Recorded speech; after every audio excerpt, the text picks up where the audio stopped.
Dear student, इस problem में देखिए, find X if A B C D is a parallelogram. आपको X का वैल्यू फाइंड करना है अगर A B C D parallelogram यानी सामांतरिक है। तो पैरेललोग्राम में क्या होता है, इसका जो डायगोनल्स यानी कर्ण होता है वो बाइसेक्ट करते हैं अपने आप को, मतलब ए ओ बराबर ओ सी होता है, बी ओ बराबर ओ डी होता है। ठीक है, तो आपका यहाँ पर A B C D is a parallelogram यानी सामांतरिक है। ठीक है, तो इसका जो डायगोनल है वो हमेशा बाइसेक्ट करते हैं। तो यहाँ पर हम लिख सकते हैं O B equals to O D और ए ओ इक्वल्स टू ओ सी। ठीक है, सो यहाँ पर आपका देखिए ओ बी का वैल्यू कितना दे दिया है, y plus two, O D का वैल्यू दे दिया है आपको 3y। ठीक है, so y minus 3y equals to -2, so 2y equals to -2। यहाँ पर आपका माइनस होगा, माइनस माइनस कट जाएगा, सो y बराबर आपका 2/2 यानी y बराबर आपका 1 है। ठीक है, लेकिन आपको x चाहिए तो यहाँ ए ओ बराबर लिखते हैं x प्लस 3 और इधर 2x प्लस y। ठीक है, सो x इस 2x के इस तरफ लाइए, सो -2x, y का वैल्यू मिल चुका है 1 -3। Okay, so -x equals to -2, so x बराबर 2 यानी x का वैल्यू 2 है, जो यहाँ ऑप्शन डी में है। ओके डियर स्टूडेंट, इस प्रॉब्लम में देखिए, P and Q alone can complete a piece of work in 9 days and 12 days respectively. P and Q कोई काम 9 डेज और 12 डेज में कंप्लीट कर सकते हैं। In how many days will the work be completed? कितना दिन में वो काम कंप्लीट होगा if the work on alternate days में काम किया गया, स्टार्टिंग विथ क्यू, क्यू से स्टार्ट किया गया। ठीक है, अब प्रॉब्लम क्या है, यहाँ पर प्रॉब्लम है अल्टरनेट डेज एंड स्टार्टिंग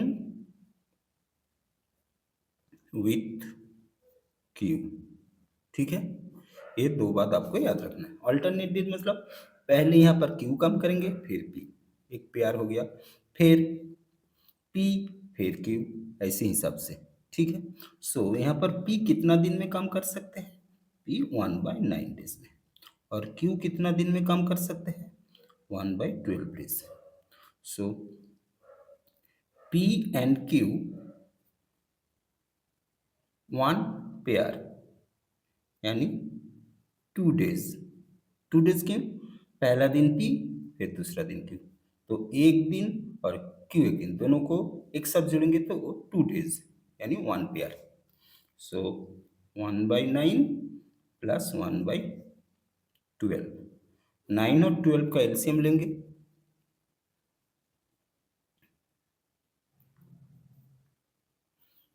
12 सबसे बड़ा नंबर है इंटू 1 यानी 12 नॉट डिविजिबल बाई 9, तो ये नहीं होगा। 12 इंटू 2 24, ये भी नॉट डिविजिबल 9, ये भी नहीं होगा। फिर 12 इंटू 3 36 डिविजिबल बाई 12, सो ये आपका एलसीएम होगा। ठीक है, 36, 9 से 36 को डिवाइड कीजिए 4, 12 से 36 को डिवाइड कीजिए 3, सो 7/36। ठीक है, फिर आपको यहाँ पर फाइंड करना होगा कितना पॉसिबल पेयर,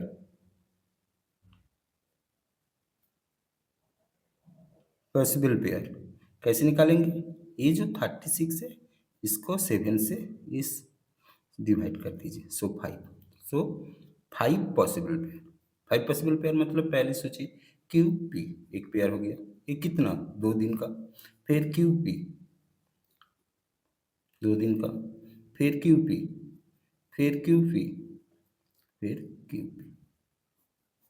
ठीक है, सो कितना पॉसिबल पेयर 3, ये 1 2 3 4 5, 5 पॉसिबल पेयर है।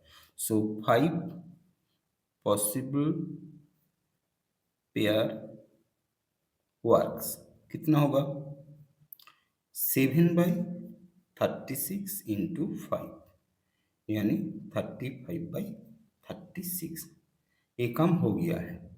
ठीक है, फिर रिमेनिंग वर्क कितना होगा 1 माइनस 35/36, सो 36 माइनस 35/36 यानी 1/36। ठीक है, ये 5 पॉसिबल पेयर डेज में ये काम हो गया है। ठीक है, तो ये रिमेनिंग वर्क रह गया। तो रिमेनिंग वर्क कौन कंप्लीट करेगा starting with Q. So remaining work completed in 1/36 remaining work divided by Q, क्योंकि क्यू अभी स्टार्ट करेगा। सो 1/36 इंटू 12/1 इक्वल्स टू 1/3। ठीक है, सो टोटल डेज कितना पॉसिबल पेयर हो चुका है 5 पॉसिबल में पेयर मतलब 5 इंटू 2 ऑलरेडी 10 डेज हो गया है, फिर यहाँ पर 1/3 10 प्लस 1/3 यानी 10 एंड 1/3। सो ये आंसर है जो यहाँ ऑप्शन डी पर है। ओके इस प्रॉब्लम में देखिए in triangle ABC if A angle 40 degree and B angle 70 degree find the measure of exterior angle A। ठीक है, आपको A एंगल का एक्सटीरियर एंगल फाइंड करना है। ठीक है, तो देखिए पहले पिक्चर बनाते हैं, एक ट्रायंगल ड्रॉ करते हैं। ठीक है, इसका नाम देते हैं पहले इधर A B और C। ठीक है, ए एंगल का वैल्यू कितना दे दिया है आपका 40 डिग्री, बी एंगल का वैल्यू कितना दे दिया है आपको 70 डिग्री, आपको ये एक्सटीरियर एंगल यानी आपको ये एंगल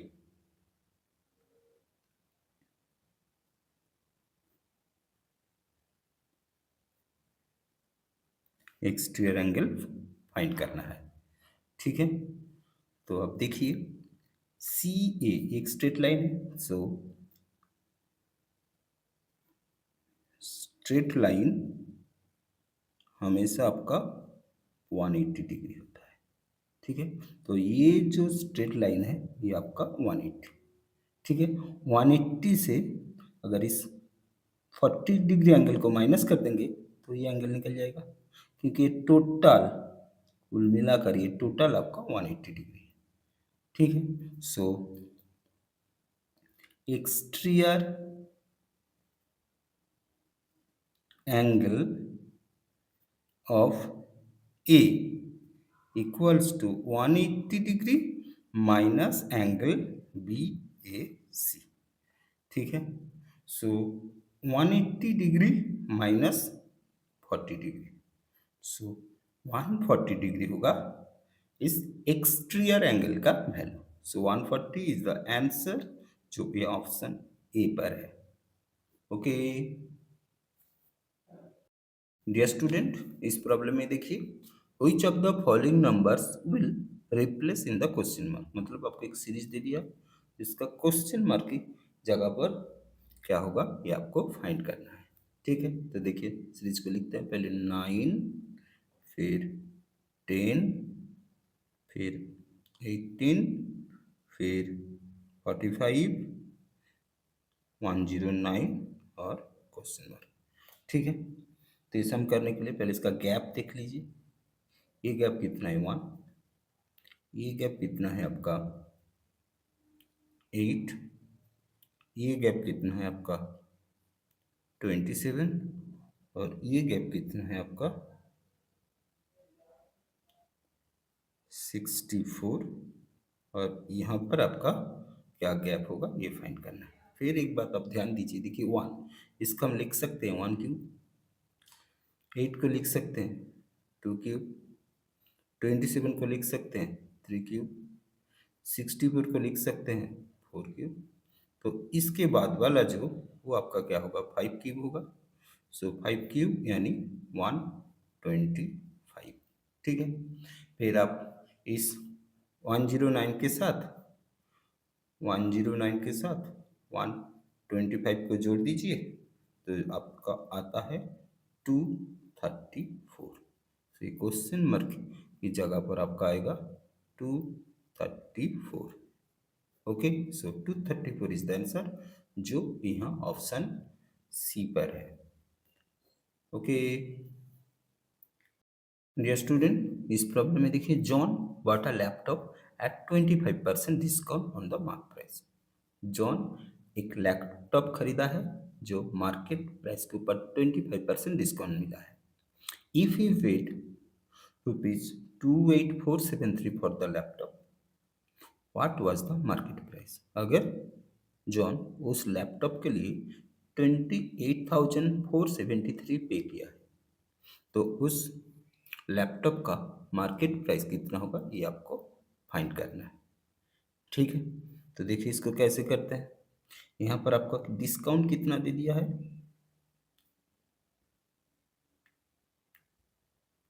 डिस्काउंट दे दिया है आपको 25%। ठीक है, लेट द मार्क प्राइस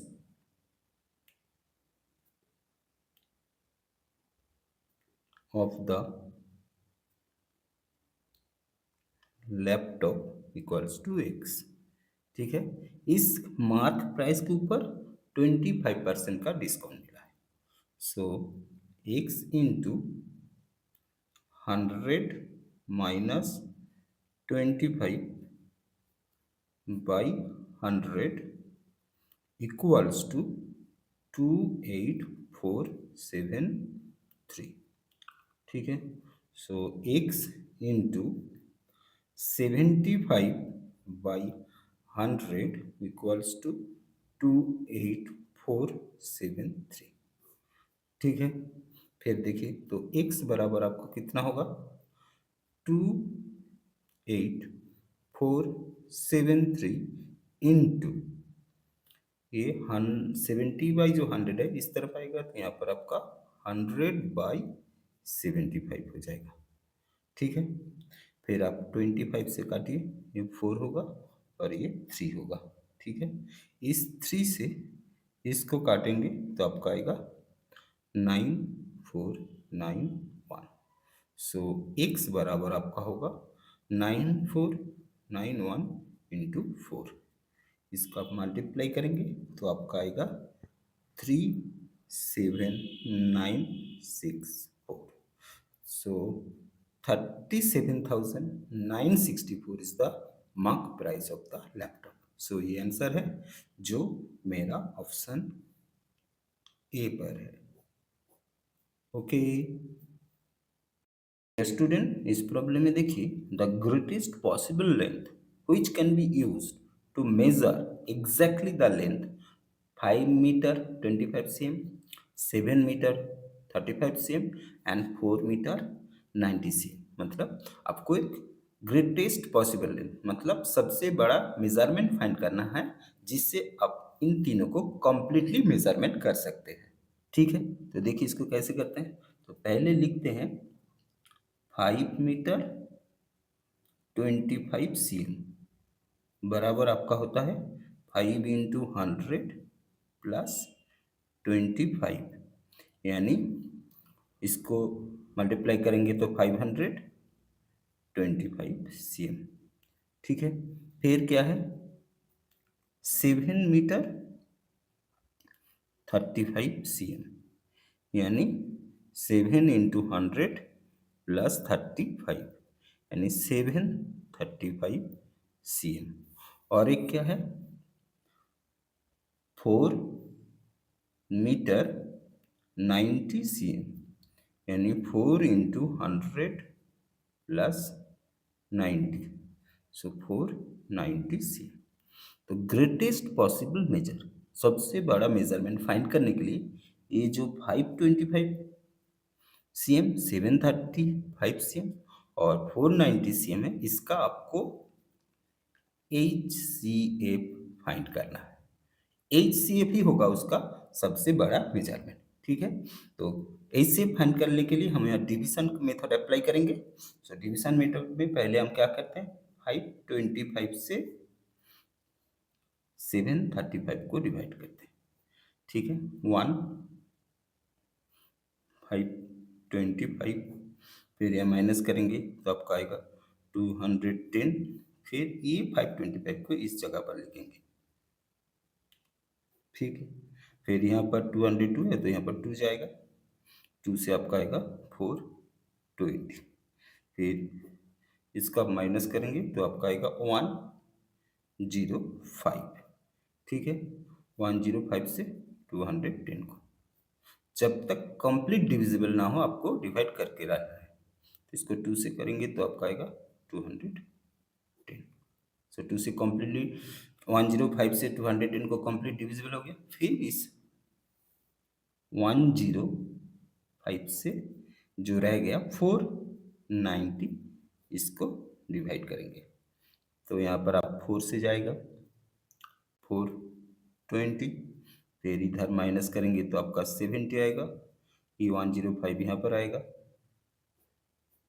1 से 70, फिर यहाँ 35, ये 70 यहाँ पर आएगा, 2 से 70 कम्प्लीटली डिविजन हो गया। सो ये जो 35 है ये हमारा आंसर है। सो सबसे बड़ा मेजरमेंट, सो देयरफॉर द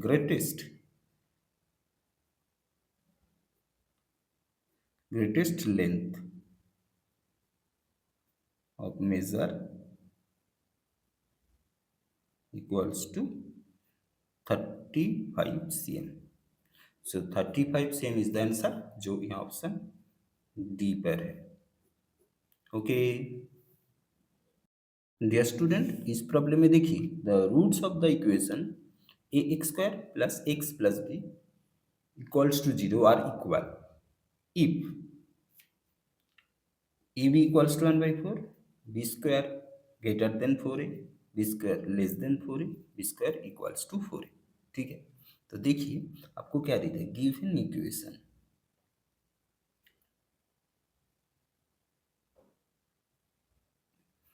क्या दे दिया है, ये X square plus X plus B equals to 0, ये आपका गिवन इक्वेशन है। सो यहाँ पर आपका देखिए कोफिशिएंट ऑफ एक्स स्क्वायर, ने एक्स स्क्वायर के साथ क्या है, एक्स स्क्वायर के साथ जो रहते हैं उसको ए कहते हैं, और यहाँ पर आपका वो ए है, ठीक है। कोफिशिएंट ऑफ एक्स, एक्स के साथ जो रहता है कुछ नहीं है उसको बी कहते हैं, तो यहाँ पर बी बराबर आपका 1, ठीक है।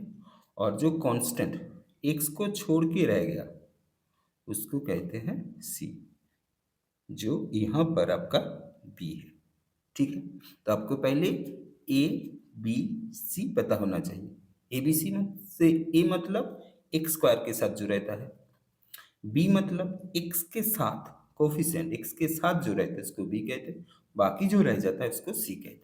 तो इस हिसाब से एक्स स्क्वायर के साथ ए है, यहाँ पर वो ए होगा, एक्स के साथ कुछ नहीं है मतलब 1 है, तो बी बराबर 1 होगा, और बाकी जो रहेगा बी उसको हम सी कहते हैं, ठीक है। तो व्हेन रूट्स आर इक्वल,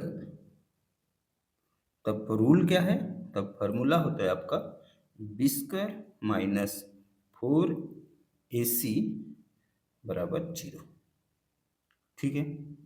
सो यहाँ पर b का वैल्यू कितना है 1, 4, ए का वैल्यू a है और c का वैल्यू आपका b है, तो a बराबर आपका 0 हो गया, ठीक है। सो यहाँ से -4ab बराबर -1। इस 1 को स्क्वायर करेंगे तो 1 होगा, 1 को इस तरफ लाएंगे तो माइनस होगा, माइनस माइनस कर दीजिए। सो ए बी बराबर ये 4 इधर आके इसका नीचे चला जाएगा। सो ए बी बराबर 4। सो ये मेरा आंसर है जो यहाँ ऑप्शन ए पर है। ओके स्टूडेंट, इस प्रॉब्लम में देखिए एक text book has a total of 892 pages. एक टेक्स्ट बुक है जिसमें 892 पेजेस है। If it is divided into two parts, second part of the books has 52 pages less than the first part. इस books को अगर दो पार्ट में divide किया जाए एंड इसका जो सेकेंड पार्ट होगा उसमें फर्स्ट पार्ट से 52 पेजेस कम है। How many pages are there in the second part of the books. Books का सेकेंड पार्ट में कितना पेजेस है ये आपको फाइंड करना है। ठीक है, तो देखिए इसको कैसे करते हैं। तो लिखते हैं let the number of pages in the second part equals to x। ठीक है, so number of pages in the first part, ठीक है, सेकेंड पार्ट में 52 पेजेस कम है तो फर्स्ट पार्ट में क्या होगा, सेकेंड पेज का सेकेंड पार्ट का पेज से 52 पेज ज्यादा होगा। ठीक है, सो टोटल पेजेस है 892। So page of first part plus page of second part, total आपका 892 है। x प्लस एक्स 2x और 892 से 52 को माइनस कर दीजिए। सो 2x बराबर 840।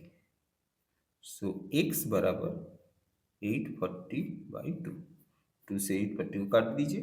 सो 420। सो x बराबर 420 यानी सेकेंड पार्ट का नंबर ऑफ पेजेस है 420। सो 420 इज द आंसर जो यहाँ ऑप्शन सी पर है। ओके डियर स्टूडेंट, इस प्रॉब्लम में देखिए 40% of first number is equal to 60% of the second number. दो नंबर है जिसमें फर्स्ट नंबर का 40%, 60% ऑफ सेकेंड नंबर दोनों बराबर होता है। If average of both numbers is 10 less than the first number, then find the 80% of the second number. ठीक है, तो देखिए let the numbers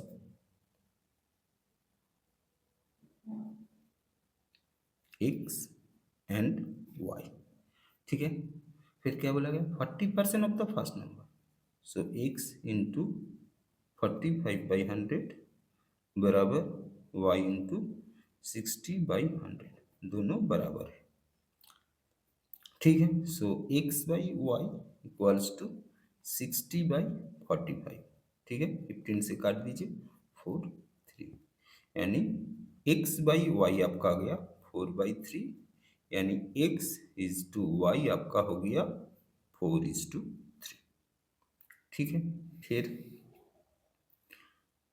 first number is to second number आपका आ गया 4:3, यानी हम फर्स्ट नंबर को मानते हैं 4x एंड सेकेंड नंबर को मानते हैं 3x, इस हिसाब से। सो कंडीशन में क्या बोला गया average of the both the numbers. So average of both the numbers, average मतलब दोनों नंबर को जोड़ के, टू नंबर इसलिए 2 से डिवाइड। ये किसके बराबर है 10 less than the first number. So first number आपका कितना है 4x, 4x माइनस 10, ये आपका कंडीशन है। ठीक है, फिर आप क्रॉस मल्टीप्लिकेशन कीजिए। So puts to the 8x minus 20 equals to 7x। ठीक है, फिर 8x माइनस 7x बराबर 20, यानी x बराबर 20। फिर आपको क्या फाइंड करने के लिए बोला गया है? 80% of the second number. So second number आपका क्या है? सेकेंड नंबर है आपका 3x। सो 3 इंटू एक्स यानी 20 इंटू 80%, यानी 80/100। 0 0 कर दीजिए। 3 टू ज़ा 6, 6 8 ज़ा 48। सो 48 इज द आंसर, जो यहाँ ऑप्शन सी पर है। ओके डियर स्टूडेंट, इस प्रॉब्लम में देखिए, which of the following numbers will replace the question mark. मतलब एक सीरीज दे दी है, इसका क्वेश्चन मार्क की जगह पर कितना होगा ये आपको फाइंड करना है। ठीक है, तो देखिए पहले हम लिखते हैं सीरीज को।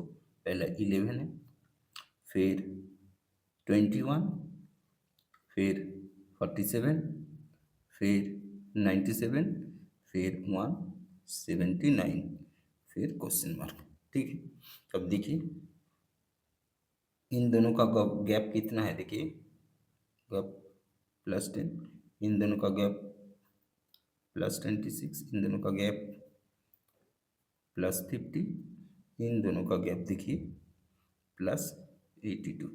ठीक है, फिर इन दोनों का गैप देखिए कितना है, +16, फिर इसका गैप देखिए +24, फिर इसका गैप देखिए +32। ठीक है, फिर यहाँ पर देखिए इन दोनों का गैप देखिए +8, इन दोनों का गैप देखिए +8, इक्वल आ रहा है। तो फिर यहाँ पर भी आपका +8 होगा, +8 यानी यहाँ पर आपका 40, +40 आएगा। ठीक है, फिर 82 के साथ 40 को जोड़ेंगे तो आपका यहाँ पर आएगा 122। फिर इस जगह पर क्या होगा, इस 179 के साथ 122 को जोड़ना है, यानी 179 प्लस 122, इसको जोड़ेंगे तो आपका आएगा 301। ओके, तो इस क्वेश्चन मार्क की जगह पर आपका होगा 301। सो 301 इज आवर आंसर, जो यहाँ ऑप्शन बी पर है। ओके स्टूडेंट, इस प्रॉब्लम में देखिए, find the median of the data. 11, 16, 33, 15, 51, 18, 71, 75, 22 and 17, इस सीरीज का आपको मीडियन फाइंड करना है। ठीक है, आपको चाहिए मीडियन। ओके, सो मीडियन करने के लिए पहले क्या करना होगा, अरेंज इन असेंडिंग यानी इंक्रीजिंग ऑर्डर। ठीक है, आपको ये जो नंबर दे दिया इसको असेंडिंग ऑर्डर यानी इंक्रीजिंग ऑर्डर में सजाना है। तो पहले हम क्या आएंगे आपका, देखिए पहले आपका आएगा 11, फिर आएगा आपका 15, फिर आपका आएगा 16, फिर आपका आएगा 17, फिर 18, फिर 22, फिर 33, फिर 51, फिर 71, फिर 75।